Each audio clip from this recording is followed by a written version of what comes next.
Plant-based milk alternatives is the largest segment in the plant-based foods area. It holds up to 20% of the plant-based sector and generates $2.5 billion in retail sales in 2020 alone.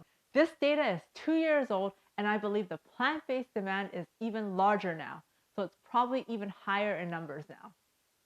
A large drive for more plant-based dairy is because of digestive health reasons and for feeling healthier, as per a International Consumer Health and Nutrition Survey from 2021. I'll discuss more about this later. But you can also learn the health benefits and weight loss benefits of plant-based eating in my video here. Also, ethical reasons like environmental concerns and animal rights were reasons for switching to more plant-based dairy products from consumers. I grew up drinking a lot of cow's milk. My aunt had osteoporosis because she didn't drink enough milk or eat any dairy products when she was growing up, so she drove it into my brother and I to make sure we meet our calcium needs. So for the last 10 years or so, I probably drank 2 to 3 cups of milk per day. However, I stopped drinking cow's milk and instead now drink almond milk. I've tried all the different types of plant-based milk and always go back to almond. I prefer the taste and texture of almond milk and find that cow's milk just doesn't agree with me in terms of taste. And almond milk is only 30 calories per cup, so it's also a plus for me. Plant-based milks are also not new. Soy milk has been around since the 14th century. And when I was working at Yi's Veggie Cuisine, which is owned by Hain Celestial Group, who made Dream brand plant-based milks, I remember product testing them since my coworker was a product developer for the Dream brand. They were very not tasty at that time. They were gritty, watery, and not creamy, and they also separated. But plant-based milks have come a long way since 2010. Hooray! Do you have a preference for cow's milk over plant-based milks? Or were you like me and switched over? Let me know in the comments. So in this video, I'm going to discuss how nut or bean milks are made and compare them for weight loss and homemade options, and do a taste test with my husband. I got so many DMs saying that they love his reactions, so I thought I'd incorporate him for this unbiased blind review. He and I have totally different taste buds and standards of foods, so his reaction always surprises me too. Firstly, what are the health benefits of nut milks, and what are the most popular? All plant-based milks are lactose-free because lactose is an enzyme that is naturally present in animal milks like cow or goat. So plant-based milks makes it perfect for people who need to follow a lactose-free diet or who are lactose intolerant. And because there are so many options for taste and also for allergy reasons, there's lots of choices. For example, if you have a nut allergy, you can go for oat, coconut, rice, soy, or pea protein options. According to the September 2021 plant-based milk market paper for Future Market Insights, the most popular nut or bean milks are oat, almond, coconut, rice, and soy. And that is what we're going to try at the end today. How are they produced? Oat milk is relatively new and has taken the market by storm because of the creamy taste that goes well with coffee, tea, and savory dishes like soups. Oat milk is made by combining oat and water, and enzymes are also added to break down the oat starch. The solids are separated and you get the oat milk. The process of making rice milk is similar. White rice is ground, blended with water to create a slurry, and then enzymes are added to break down the starch. Because enzymes are added to break down the starch, it can leave a sweet taste in the oat and rice milks without the added sugar. The addition of enzymes is also important because it helps these milks from creating a slimy texture. You might get the slimy texture if you try to make these milks at home, but more on that later. Almond and soy is made by soaking it in water, blending it, and straining the solids. Once you get the liquids, manufacturers will add flavor like vanilla, sugar, chocolate, oils to increase the creaminess, vitamins and minerals. This process is called fortification, and on the label of the box it would say fortified. And it makes it similar to cow's milk for calcium, vitamin D, B12, and sometimes even protein as well. Gums like locust bean or gellan gum are added as stabilizers. This prevents the milk from separating, like how you see natural peanut butter separating into 2 layers versus another peanut butter like Skippy. These plant-based milks are also pasteurized, so they're heat treated before packing to extend the shelf life. You might see that the best before dates on nut milks are up to 1 or 2 months versus cow milk the best before date is only 2 or 3 weeks. Can you make your own plant-based milk at home? There's so many IG Reels or TikToks showing influencers making their own rice, oat, or almond milk. Most certainly you can, but it's not as healthful. Why? Because homemade varieties are not fortified with vitamins and minerals, so the calcium, vitamin D, or B12. Since you aren't getting these nutrients, there's not as much health benefits from these versus the store-bought variety. And homemade varieties can also be slimy, as I mentioned earlier, because there's no enzyme to break down the starches.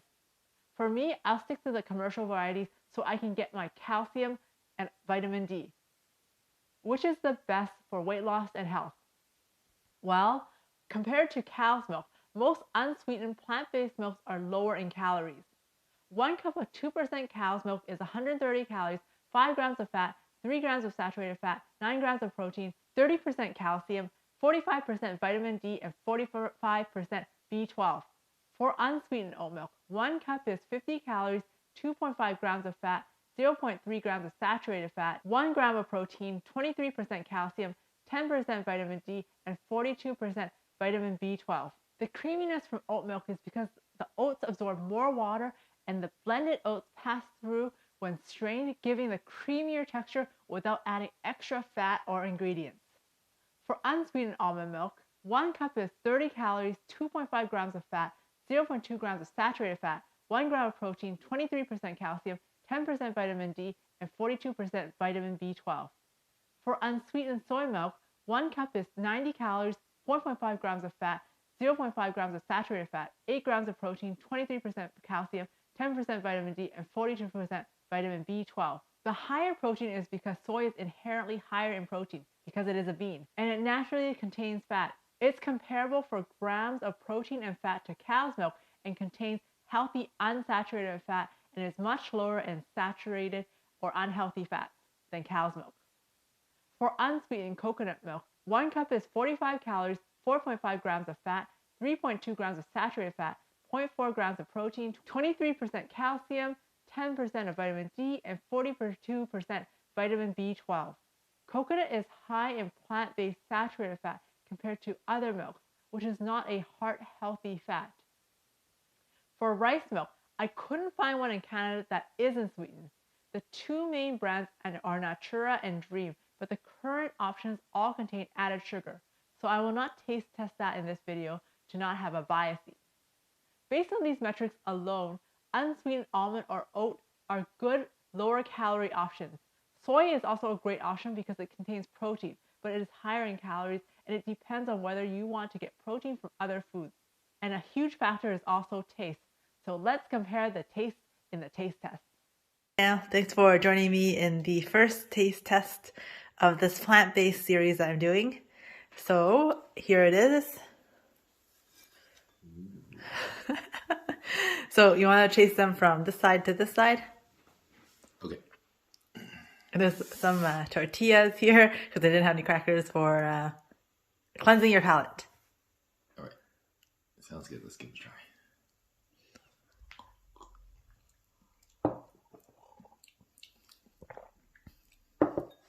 This one's okay.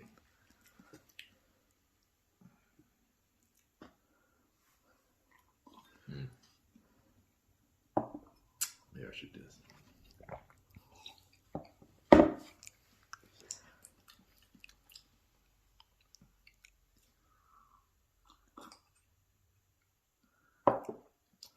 That one's pretty good. I like that one. Try some of these tortillas.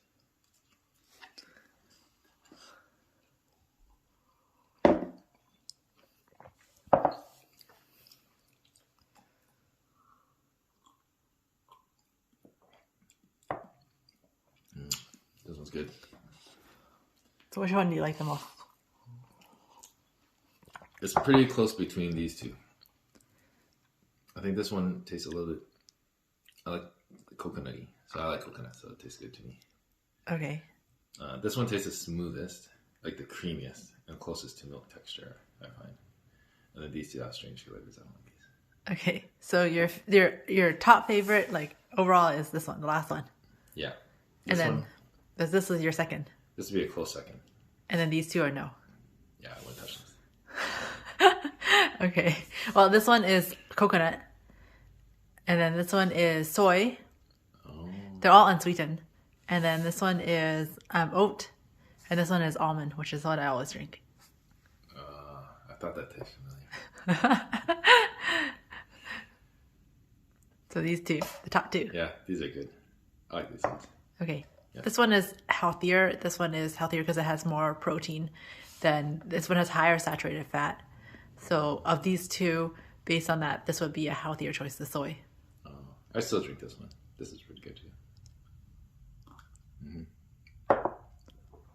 Yeah, both these have nicer flavors than this one. Okay, thank you.